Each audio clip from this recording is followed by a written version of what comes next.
It'll be one to go this time by. Coming to the green, buddy. Coming to the green. Let's go get him. Go, go, go. Dig, dig, dig. Go, go, go, go.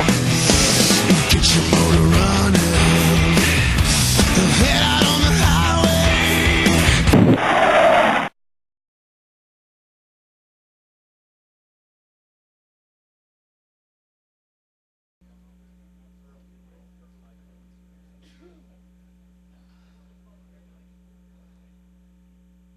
If I could have your attention, please. We're going to go ahead and get started with our post-race Daytona 500 championship team. That's the number 17 DeWalt Ford. Your driver is Matt Kenseth. Your crew chief is Drew Blickensderfer.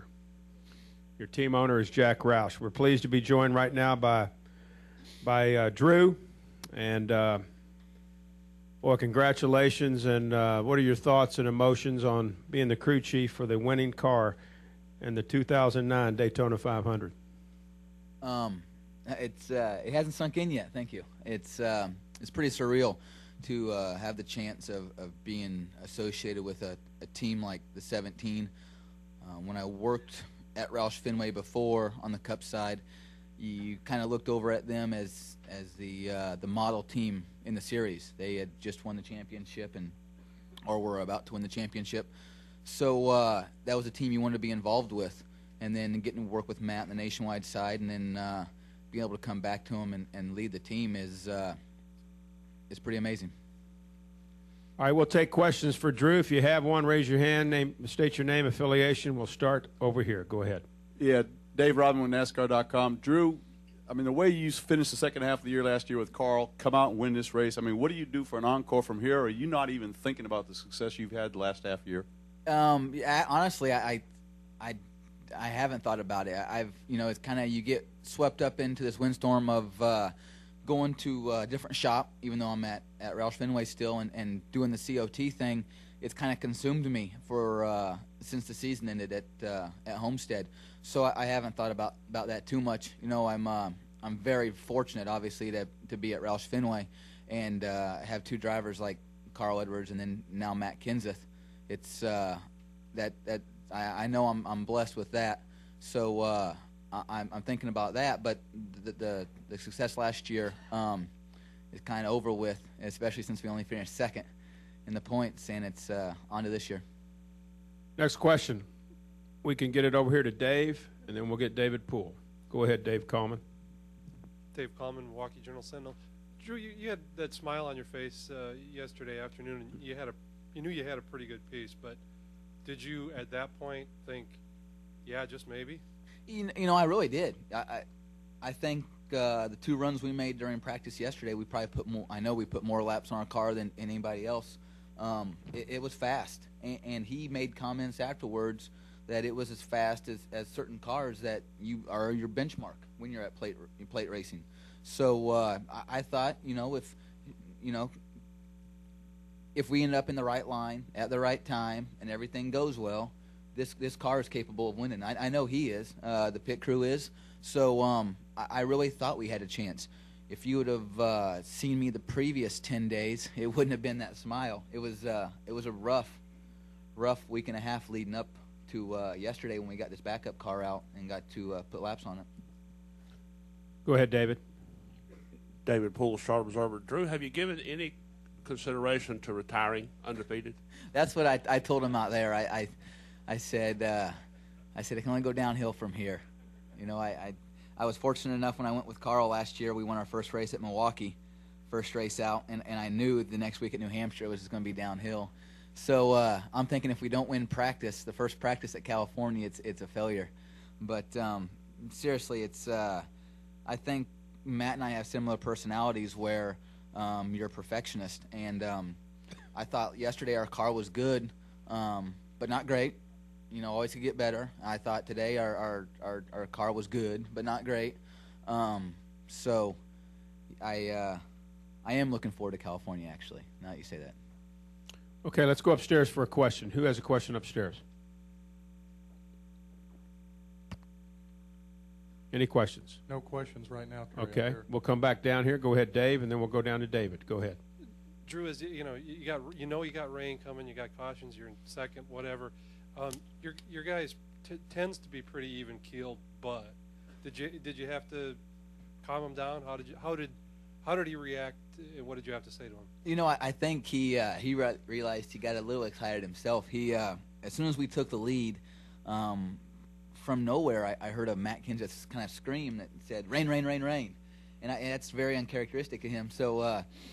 So then when the caution came out, he said, "What's it look like? How's the radar?" I said, "It's here. It's going to be here. It's going to rain for a couple hours. We're going to be okay." And he said back to me, "Let's just stay calm here." And I think that was him catching himself, thinking, "Okay, this could be a good thing here," but he's so calm, cool, and kind of ice cold that you usually don't have to say anything to Matt to calm him down. David, you have a question? Real quick, another one for Drew, and then we'll get to Jack. Me? Did you have one? Go ahead. Pardon me for forgetting this, but did you guys lose your primary car in the 150? Yeah. That was like a month ago. So Yeah, exactly. It seems longer now. Yeah, we lost a car at the Bud Shootout, and then we lost another car in the 150. We our car in the 150 actually seemed to have really good speed.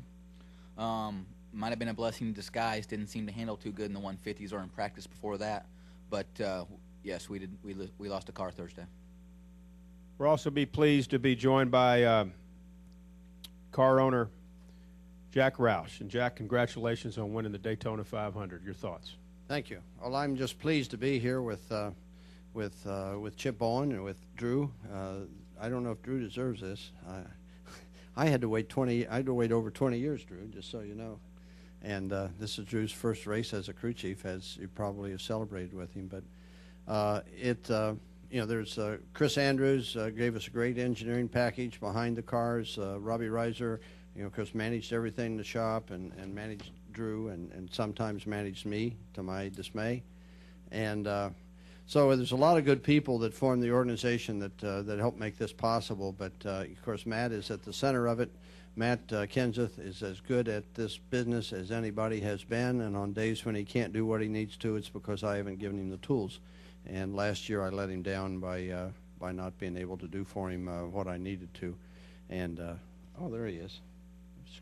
Scratch that. I didn't see you sneaking up behind me. But, Matt should have won last year. We made some changes. We're promote from within the company, and we moved Robbie Reiser off his program, and we didn't manage to get the organization of his team exactly right.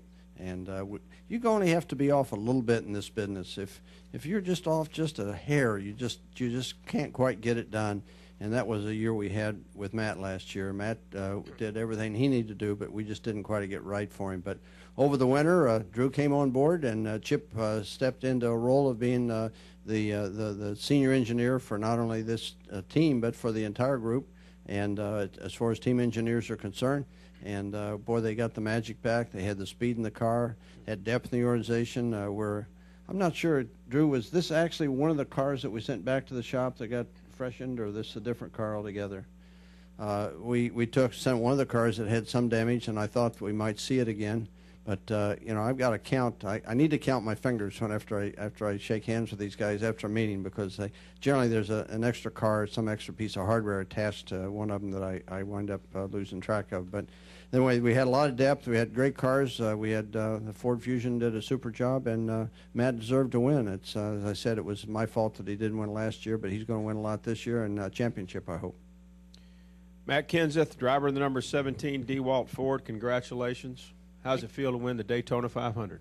Oh, thanks. First of all, to be honest, it really hasn't sunk in. So I woke up this morning not really thinking I was going to win the Daytona 500. So especially when you come to a speedway, it's really more about the team and than it is about the driver. It's always about the team, but really they make the cars go fast. And I wasn't happy with my 500 car, and it ended up getting wrecked in the 150s anyway. And as soon as we unloaded this car, it drove much better. And I kept complaining about it, and they kept adjusting on it all night, and did the right stuff at the end. So it's pretty unbelievable to be able to sit here and be able to actually be in Daytona 500, much less win one. It's just a dream come true. Let's go upstairs.